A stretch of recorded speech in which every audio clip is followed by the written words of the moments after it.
ドリームキャストで何してますね。 E メール電話線につなぐだけなの。それ簡単。ほな早速ゲンさんに。ドリームキャストで E メール安くて簡単。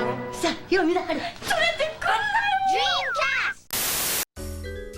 Hello everybody, Jim here with another quick little price selection type video. Let's get that exchange rate up there, as we're looking at Dreamcast stuff today, starting with this Perpetual Blue for $748. What the hell that is, I'm not entirely sure. That's the one thing about if you're going to collect Japanese Dreamcast games, there's a lot of stuff on it. I found out quite a while back that is a lot. It's just like weird, cheap, like dating sims, things like that. Not this though. Under Defeat, one of my favorite shooters on the console.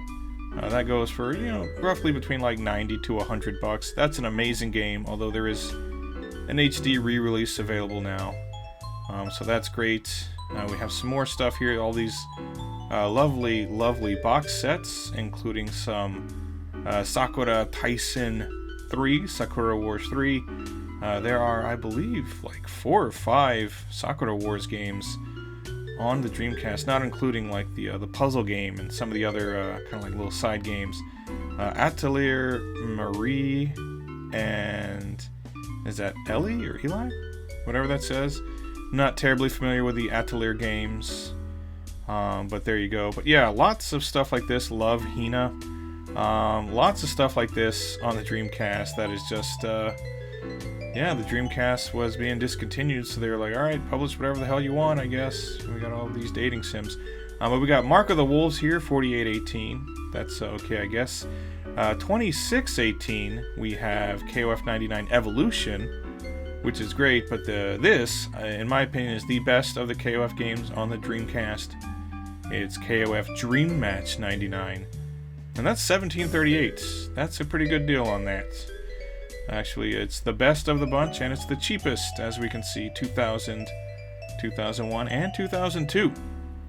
So Dreamcast got a lot of KOF love over in Japan. 4048 for 03 Saikyoryu Dojo, which is a little high, I think. 2728 for Double Impact, the first 2 Street Fighter 3 games in one convenient package, which is nice. And then Third Strike gets its own standalone release, and that's not so expensive either, I guess. 2728 though. You can find it, all this stuff you can find cheaper if you're willing to run to some hard offs and you know, do some digging with some Marvel vs. Capcom, the original, which tends to be my favorite, and they've got that for a range of prices depending on how complete it is, what conditions it's in.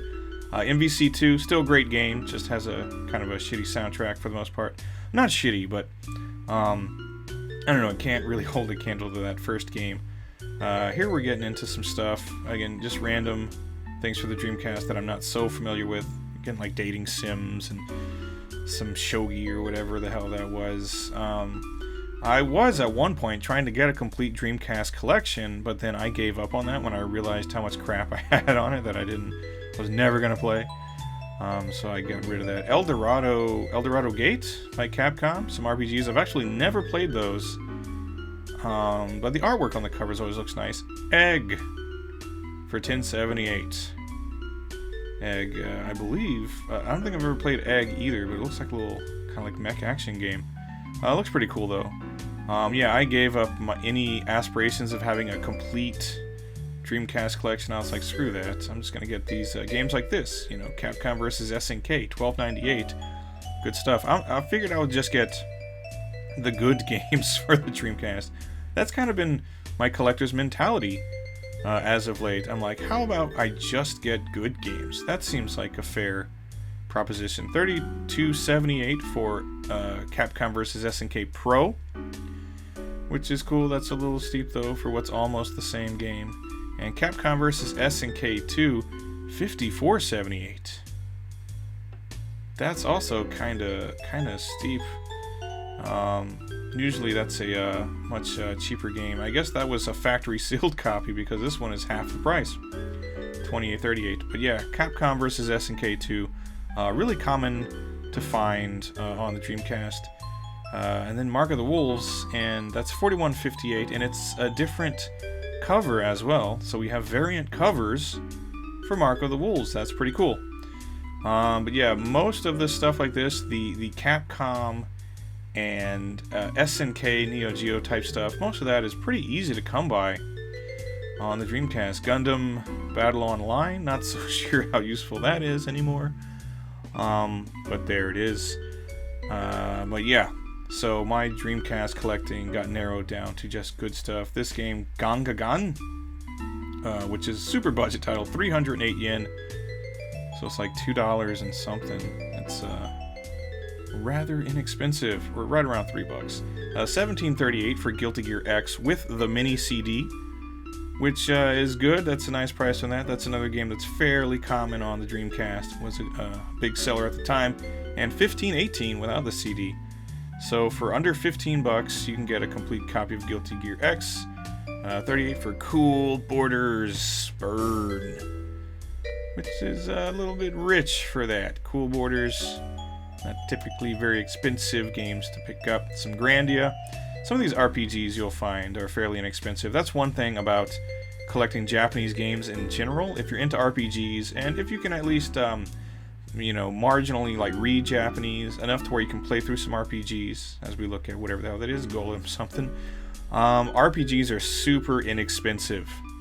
If you pick up the Japanese versions, you can usually get most of them for like a few bucks, especially if you like stuff like Dragon Quest, Final Fantasy, things like that. Even if you just want them as like little collector's pieces, just something to have on your shelf to look nice.